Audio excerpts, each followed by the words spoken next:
ဒီနေ့ငလင်လောက်တာကတကယ်အဖြစ်ပြတ်တယ်မြန်မာပြည်မှာအဲ့လိုမျိုးမဖြစ်ဘူးတဲ့ငလင်လောက်တဲ့ဟာဖြစ်တယ်ရန်ကုန်မန္တလေးမြို့ကြီးပြအတိုင်းမှာပေါ့နော်ပြီးမှတော့ဒီမန္တလေးမှာဆိုရင်ကျွန်တော်တို့စကိုင်းတရားပေါ့အဟောင်းကပြတ်သွားတာဖြစ်တယ်ပြီးမှအင်တွေလည်းအများကြီးဖြစ်စီးတာဖြစ်တယ်မြေကြီးတွေလည်းအက်သွားတာဖြစ်တယ်အဲ့ဒါကကျွန်တော်တို့မြန်မာပြည်မှာမကြုံဘူးတဲ့အဖြစ်ပြတ်တစ်ခုဖြစ်တယ်အဲကြောင့်ကျွန်တော်တို့ဒီအဖြစ်ပြတ်က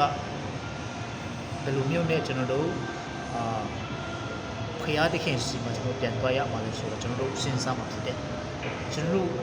ဒီမဲ့နီလန်းတော်မှမရှိဘူးဒီမဲ့လန်းတော်မှမရှိတဲ့ကဘာကြီးဖြစ်တယ်ကျွန်တော်လူရဲ့အသက်တာဆိုတာဘာမှမဟုတ်ဘူးဆိုတဲ့ကျွန်တော်တို့နီလန်းမိမောင်ထိုးပြတဲ့အဲ့ဒီငလင်လို့တဲ့အရာဖြစ်တယ်ကျွန်တော်တို့ငလင်လို့တဲ့ဆိုတော့ဒီမဲ့နေရာမရှိဘူးဒီမှာပုံမဲ့နေရာလည်းမရှိဘူးအကုန်လုံးကငလင်လို့ပြီးဆိုရင်တော့ပုံမဲ့နေရာမရှိဘူးဖြစ်တယ်အဲ့ဒါကကျွန်တော်တို့ဘယ်သူ့ကိုတောင်းတရမှာလဲဘယ်သူ့အစီမှာကျွန်တော်တွားရမှာလဲဆိုတဲ့အရာကအဲ့ဒီငလင်လို့ချင်းအနေကျွန်တော်မိမောင်ထိုးပြတာဖြစ်တယ်ကျွန်တော်အတူတကွဟိုရှိတဲ့နေရာကနေဖျား